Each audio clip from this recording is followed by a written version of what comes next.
Shema Yisrael Adonai Eloheinu Adonai Echad. This is a beautiful sample. As example, just now happened something out of this world. Everybody likes to judge Rabbanim. I got a phone call right before Shmoneh Esrei. I was going into Shmoneh Esrei. I didn't answer. Baruch Hashem, I didn't have a long Shmoneh Esrei. Back. I see the guy's calling again. He just missed the call.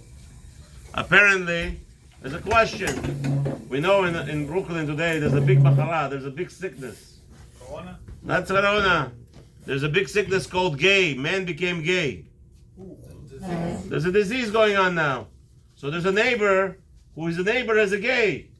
So he's calling me to find out, is he allowed to call police?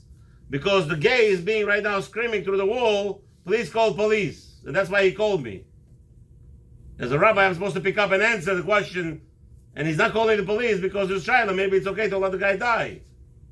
He's literally banging his walls, and the guy is calling me, should he call police or not? Why is he banging? Rabbis, don't talk, don't pick up phones. Who you think you are, people?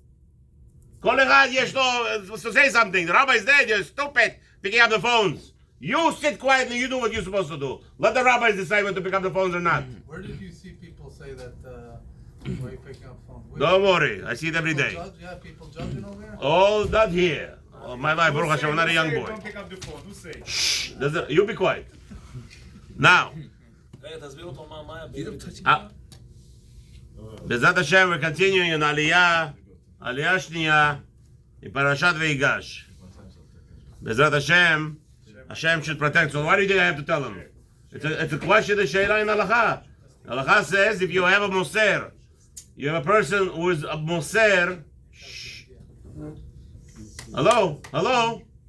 If you have a moser and he's being harmed, you don't have to call police on him to protect him. If a moser being harmed by somebody, you see, even if he's drowning, you don't have to save his life. That's the halacha. Over here, moser. Moser means a person who calls goy.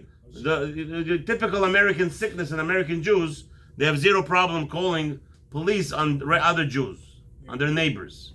The Torah says such a neighbor, if he is drowning, it's a mitzvah to let him drown and not to call for safety. Let him drown. It's a mitzvah because he's a rasha. Because some people don't understand, moser is a very big avera. Over here, he is a gay.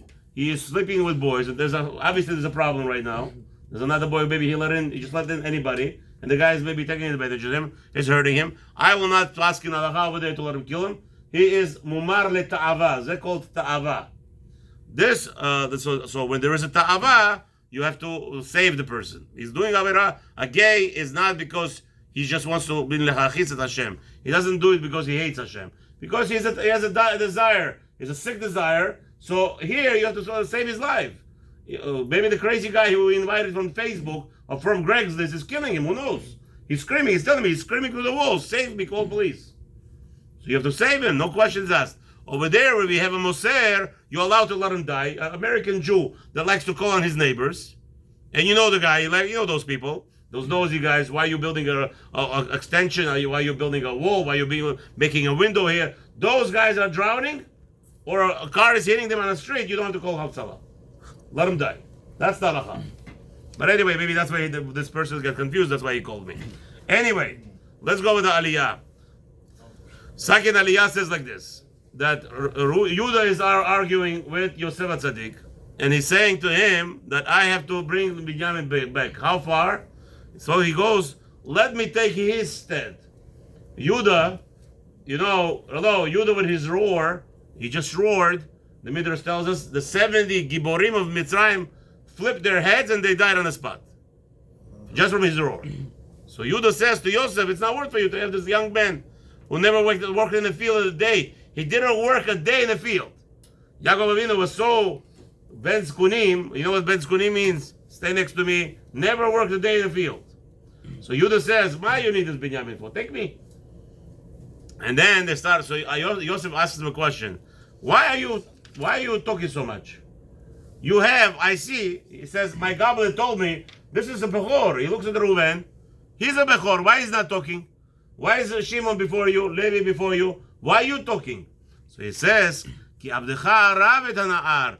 Yehuda says, I promised to my father, I became the guarantor to return him. So it's best for you to have a better servant, take me, and let the boy go. And Yosef still insisted on, the Aliyah goes back and forth, until Yosef gave up. Yosef saw, what did he see? At the moment that he refused the last offer of Yehuda staying as a slave, Yehuda said to Naphtali, go check how many neighborhoods this town has. So they told, Naphtali came back, he left and came back in a second. Naphtali, was like a, so you know those, what do they call this? Faster. No, they have this name. Shiru? No, there's a name. No, the movie, Flash, right? That movie? This was who Naphtali was. Flash. He came back and he told Yehuda there's 12. He told Yehuda there's 12 neighborhoods. So Yehuda says, I'll take 4. Hello, Hebre. He says, I'll take 4 neighborhoods on myself. You take the rest 8. He says, Yehuda says to him, you think Shimon and Levi, my older brothers, what they did to Shechem was nothing what we're going to do to Mitzrayim right now. And Yosef was already in the verge of a war. That's it. There is no return. Yosef knew this? Yosef knew this, of course. Now what happened? So Yosef said to everybody, please leave immediately the room. And the Halacha says, a person is better be thrown to Kivshan HaEsh to die and not to embarrass another Jew. Chas v'shalom, to embarrass another Jew. Chas v'shalom, what are we talking about? To embarrass the Bayesh Yehudi Echad, Yoter Lizarek. Yosef said, let them kill me, and they should not be embarrassed. Imagine yourself, Benjamin is not here. He's telling everybody to leave. There's 10 Aguchildas, 10 powerful men standing in front of him, gladiators, and they're ready to shecht him in seconds. The war is starting from here. Yosef, no, they want to kill Yosef right now. And Yosef throws everybody out, and he says, Ani Yosef. And Yosef says, I am Yosef. Did my father forget me? I'm here. Is that father? How was my father feeling? Vayomer Yosef lechav, Geshu elai.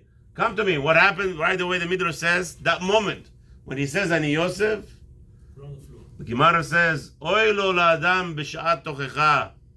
Wow unto us when we're going to find out the truth is going to hit us in the face. They knew Yosef was the Shalit. They knew it's Yosef. They denied it. As we learned it, they were denial. They were constantly in denial. It's not Yosef. They knew it's Yosef. But they were in denial. And the Gemara says, this is what's going to happen to us. In Shamayim, when we die, it's going to be in front of us a movie. Our whole life in seconds. And he's going to say, Hashem, Ani Hashem, you forgot me? You forgot me? We're going to be so embarrassed that we're doing things without thinking. It's all, mamash, we have such a, it's Eitzer Hara, the Sitra Achra, the Klippa is so thick on us. That you think I'm talking to you, I'm talking to myself. So much too much, so much bad things, so much evil we could do. And what? Knowing it's bad. And we always forget Hashem. And this is what happens in the Aliyah of number 2. And Yosef is consoling his brothers. What does he tell them? Don't worry. I was sent here to protect you. 5 more years, there's going to be a famine. And Yosef tells them, go. And you should know that Hashem sent me here. Not once did Yosef blame his brothers. Just Hashem, have a nice evening.